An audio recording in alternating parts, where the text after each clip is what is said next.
it all comes down to this, keeping it nice and moist, even if it means doing it for 2-3 hours after work. I'm not gonna waste all the work that I just did on this lawn. Real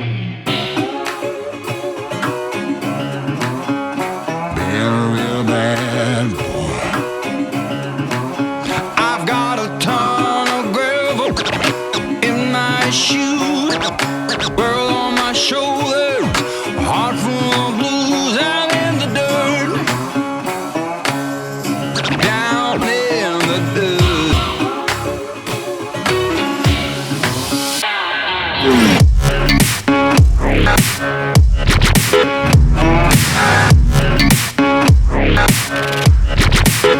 I've been a real bad boy on the town all night, starting to calm down with the morning light. I'm in the dirt, down in the dirt. So first things first, I'm going to use this spade and I'm going to go along all the edges to make sure that I can get my sod even with the pathways, sidewalks, curbs, whatever, just to make it easier to mow so there's not a massive hump, because right now there's some pretty big bumps.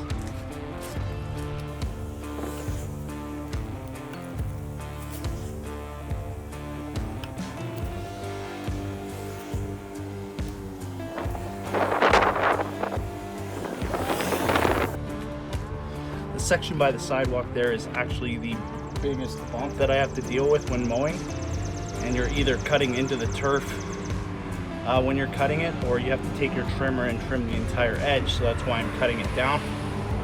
The rest of it shouldn't be as bad. And there's also the world's largest dog spot out there.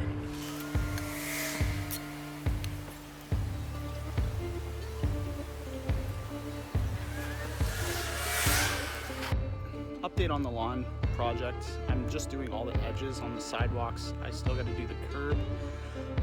I've done the sidewalk out front, and then I got to get to pulling, let's see if we can see it, yeah, all the dandelions. And then I will be spreading topsoil and seeding it. And I have to do it today because it's gonna rain tomorrow. Okay, so let's do a before and after. This is before I went and picked the yellow dandelions. My edging's done, as you can see. Got the entire curb line. Excuse me, I'm a little bit tired from pushing the wheelbarrow.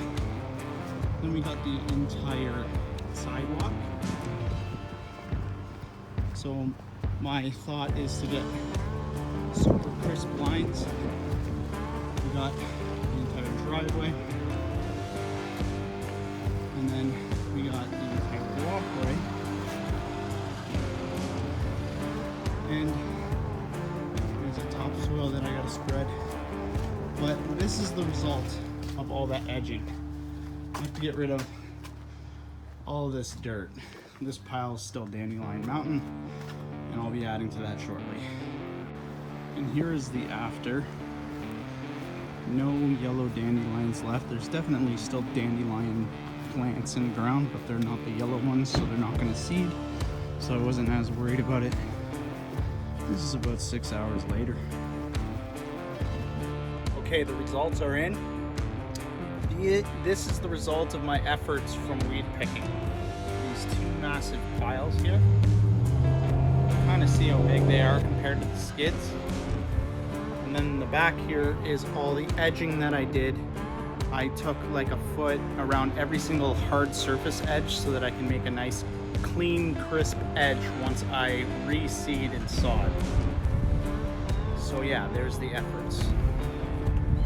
Now, if we walk into my yard, I was gonna try and throw down some topsoil today, but I still got a lot of prep to do because there are patches of weeds like this. I think that's like an ox-eye daisy, I believe. And there's quite a few of these patches that I'm actually gonna end up digging completely out. You'll see some other broadleaf weeds in here. and some strawberries. Actually, these are like wild strawberries, these white flowering weeds here. I'm just gonna kind of bury those. As far as the carnage that the dandelion picking has caused, like, I still have lots of grass. So it's insane to think that I can remove that much soil from my yard and still have a fair bit of grass. But there are a few spots that will need to be addressed because, well, Mother Nature does not like to be naked. The next step is to do a scalping mow. I'm going to set my mower to the absolute lowest setting I can and try and get through this bumpy lawn so that blades of grass are as short as possible, so that when I throw topsoil on, I can rake it into the canopy and it doesn't fold the grass over and cause it to rot or not grow through.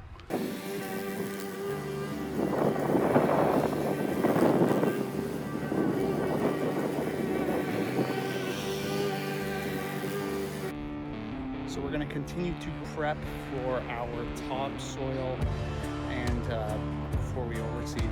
So basically I'm going to take some patches of weeds out that I don't want in my lawn, but I'm also going to rake the entire lawn because there is some debris, or some you might call it debris, left over from when I removed part of the tree in the backyard, and then there's some pine cones from that guy. So yeah, that's the next step. Rake it, and we're gonna remove some of the weed patches, some of the bigger ones that I showed you a bit earlier, and we should be prepped tomorrow to start throwing some topsoil down. If I can get it all done, it shouldn't be too long for me to run through this with my spreader and overseed all of this and then get some water on it. So we'll see how we make out in the prep work. But yeah, I got a couple little spots I want to address. Like I showed you, those big spots of weeds, and then around the pine trees in the front perennial garden where I reclaimed it as lawn, but just kind of let the weeds grow through. So. And this is the pile of stuff that you don't want underneath your topsoil when you're going to overseed. So here we go. Here's the carnage. A lot of this front pile right here from Dandelion Mountain, and then over across there and up here, that is all dandelions and other weeds that I've pulled out. And then the backside there is the edging that I did all around the sidewalks and the curb lines. So yeah, there are a lot of dandelions. Now, the tool I used pulled quite a bit of soil out with it, so that's why the piles are so huge. But yeah, there's a lot. So let's go take a look at the lawn and this massive pile of topsoil I got here. Got about 7 yards. So no dandelions. The edges are all still pretty clean. I cleaned up the area where I stump ground right there. And I'll clean up these edges along the rocks here when I'm done and the grass starts growing. I cleaned up this edge too because there were a lot of weeds there, and took out some of the larger patches of weeds. Like I said, I was also going to take this whole strip here of, I think it was a wild strawberry. But anyways, there you go. That's the worst of it. As you can see, with all that I pulled out, there's still a fair amount of grass. Actually, a lot more than I thought there would be. So yeah, I'm gonna be top dressing with topsoil all the way up to this green box here, because this is all my yard on this fence. And then all the way out to the road edge, even across the sidewalk. And that's the plan. So here we go. We're gonna get started top dressing. Now I might end up just doing the top dressing with the topsoil tonight and then seeding tomorrow, because it's already starting to get dark. not really, but we're starting to lose the sunlight anyway. So I'm gonna get as much of the top dressing that I can done, and hopefully I'll seed it tomorrow, and I'm going to water it in actually with my concentrated kelp solution that I have. All organic. Okay, so what I got here is a screened topsoil. Screened so it has only fine pieces, no big chunks of wood like you often get in topsoil. And the benefits of this is it's going to add some organic matter into my terrible soil here. I really have to amend it. And it's also going to help level, although it's not going to level it as well as sand might. But I'm not really ready for sand, so I'm just going to keep it easy, give the grass something nice to grow in. So I got half the pile just about done and moved, and that equates to about half the yard. So it goes all the way back to that hydro vault there. And yeah, we're halfway through here. This was the whole patch that was the strawberry weeds that I cut out. So it is built up with pure topsoil. I hope that the rain's not going to wash it away. And I still got quite a bit to go. All right, so we're finally done our top dressing journey. All the edges are completed. The lawn's completely top dressed. So next comes the seed. Well, stick a fork in me because I'm done. This was a large task that I've done over the last couple of weeks, picking weeds, spreading about 8 yards of topsoil, and then a lot of perennial ryegrass seed, which I spreaded rather generously because I really wanted to grow in. And I raked it, and then I rolled it, and then I raked it again, and then I watered it, and now I'm praying for rain, but not too heavy rain because I don't want it to wash away down this hill. I didn't show me doing the grass seeding part because there have been thunderstorms threatening all day, and I wanted to get it down before that just in case, so I can get some of nature's water, but it didn't pan out. And anyways, I got it watered. Just got to keep this thing moist, and hopefully within 5 days we'll have some grass.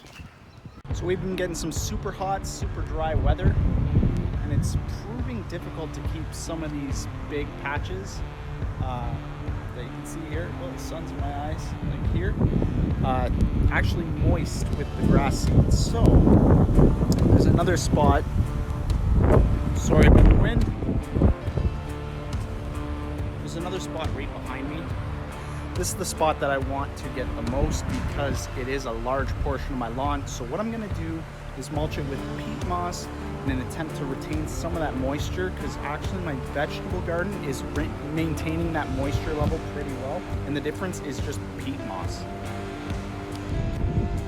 So hopefully that helps with some moisture retention. I'm gonna do it all the basically bare spots that I put a lot of topsoil and grass seed on, and it should prevent the sun from drying it out too fast, protect the grass a little bit. And since I use like peat pods for starting my vegetable seedlings, there's not going to be a problem with me using it to germinate my grass seed.